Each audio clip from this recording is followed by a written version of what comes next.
test, ladies and gentlemen, for a closer look at Game 2. Thank you very much, gentlemen. We'll actually get to that replay later in the discussion, D-Man. But for now, let's go back to picks and bans. Balls with a fairly early lock-in of that Maokai. I feel like he didn't have the biggest impact during the course of the matchup, whether or not you agree or disagree with that. But something that definitely was countered well was high Zed. It felt like Samsung Blue had a good answer to that. Yeah, before we talk a little bit about picks and bans, I wanted to just say that Blue, in terms of just their champion selection this game, they went back to their comfort picks. We talked about Acorn. He's only played 2 games ever previously on Italy. Rumble's his most played champion of all time. We talk about Hart. Thresh is his most played champion of all time. Yeah, he had it again this game like he did last game. And of course, Dade is renowned for his TF play. The crowd went nuts when he locked in TF. Yeah, the Elise for Meteor, 0-2 this tournament. Elise 5-10. We can take that graphic down for the time being as we move on the discussion. Let's talk about some of the early game.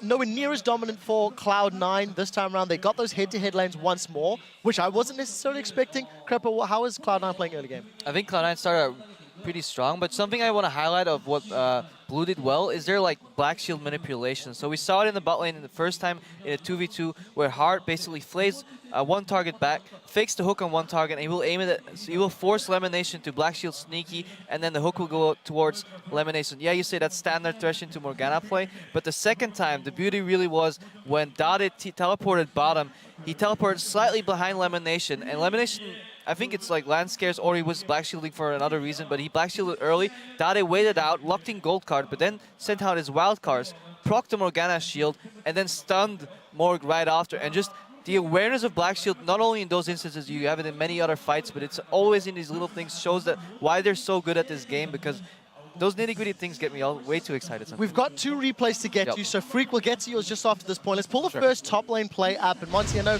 you wanted to comment on this interaction between Balls and Acorn. Right. This was right after Dade had died in the mid lane to High. And, you know, in League of Legends, there's always an advantage you can get somewhere else. And he's going to use it, that free base that he got. You know, he didn't die. It's just a free base. But to actually make a play here on the Dragon. So Cloud9's going for the Dragon. Let's watch what happens and roll this as we get into the top lane here. Now, Balls didn't see the initial teleport, and if he had flashed, he would have made it, but you don't think about flashing at that time. The base that Dade got allows him to just combine with that Rumble ultimate. I mean, just fantastic coordination, but with every kind of loss in League of Legends, there's also another opportunity. And this game felt like it was built off of just kind of like the Samsung White versus TSM games, a whole bunch of very small individual incremental advantages.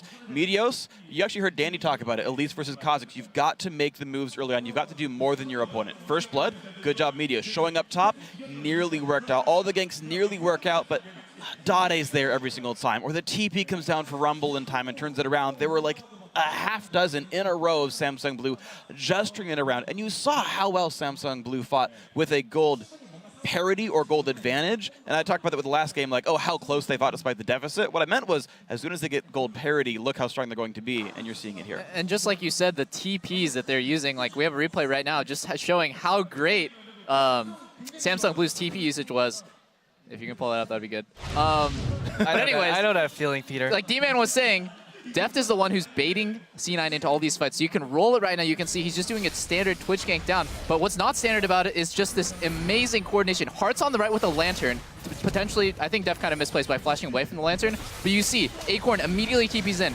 Dade is right on point with that TF port. And there's no reason for Balls to have chased this Deathmark Twitch. He actually kind of suicided and baited his entire team.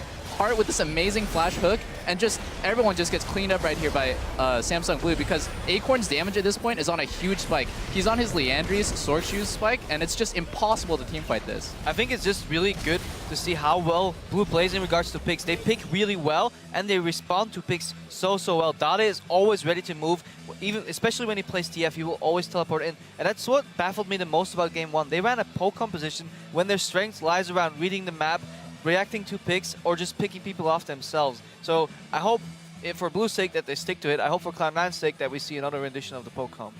Well, very, very strong play from Samsung Blue. They bounced back from a very heavy loss in Game 1. Cloud9 looked rattled in this particular game. Double, if maybe talk to me about the individual misplays we saw that we didn't see in Game 1. What was different this time around?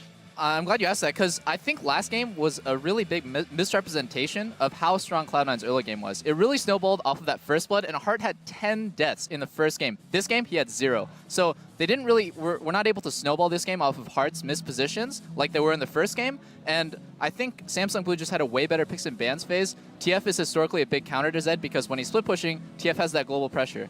All right, so we do have to move on to the social media segment. Earlier in the show, we asked you guys what's been your favorite moment from Worlds so far and why.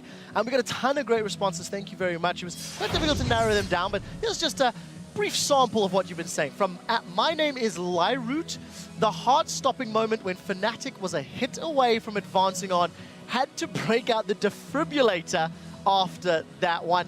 We'll just rattle through these. At OmniSynced, my favorite moment has got to be Cloud9 shouting, "This is for Kaboom," when they were Naj in White Shield's Nexus. And I know Freak actually mentioned that this morning. And then at Doc Anime, he tweets, Team Solo Mid killing Samsung White in the level 1 invade during game 3 shows that even gods can be killed when complacent. Yeah. I think that's true. Yeah, and we even had a great moment here as well. High going full Sam Fisher. It proved that he didn't have to play AD carry to be sneaky this game. Or maybe that he grew up in San Francisco because he knew how to play with Fog so well. Crepo, you have any... Do you want to carry on? Do you want to carry on? Full ninja? Right, anyways. Yeah, we're all done. Guys, off, boys. Thank you for sending those to us. And remember that you can tweet your fellow World Championship fans throughout the games by using the hashtag Worlds.